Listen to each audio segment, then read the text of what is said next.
માવઠાને કારણે ખેડૂતોને થયેલા નુકસાનને લઈ અને કૃષિ મંત્રી રાઘવજી પટેલે મોટું નિવેદન આપ્યું હતું.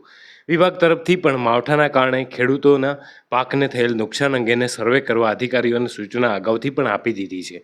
17 તારીખ સુધીમાં માવઠાની આગાહી થઈ હતી, જેથી ગઈકાલે સમગ્ર પરિસ્થિતિનો અહેવાલ પણ મળવા પામ્યો હતો. અહેવાલ મળ્યા બાદ વિભાગ તરફથી સમીક્ષા કરવામાં આવશે અને ત્યારબાદ જરૂરી જે પણ કાર્યવાહી કરવામાં આવશે તે કરાશે. જોકે સાથે મંત્રીએ એવું પણ કહ્યું હતું, હવામાન વિભાગે અગાઉ કરેલી આગાહીના પગલે મુખ્યમંત્રીએ તાત્કાલિક અધિકારીઓની મિટિંગ બોલાવી હતી, જે મિટિંગમાં જરૂરી પગલાં લેવા માટે સૂચના અધિકારીઓને આપી હતા. જ્યારથી હવામાન ખાતાએ માવઠા વિશેની આગાહી કરી કે તુરત જ મારા માનનીય મુખ્યમંત્રી શ્રી ભૂપેન્દ્રભાઈ પટેલ સાહેબે રાજ્યના ઉચ્ચ અધિકારીઓની મિટિંગ બોલાવી અને એને સતર્ક રહેવા અને જરૂરી પગલાં લેવા માટેની સૂચનાઓ આપી દીધેલ.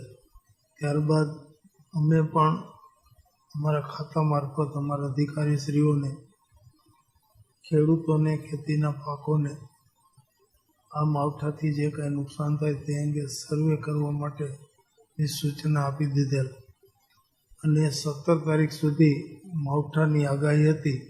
એટલે હવે પછી આવતીકાલે સોમવારે અમને આ આખી પરિસ્થિતિનો અહેવાલ મળશે.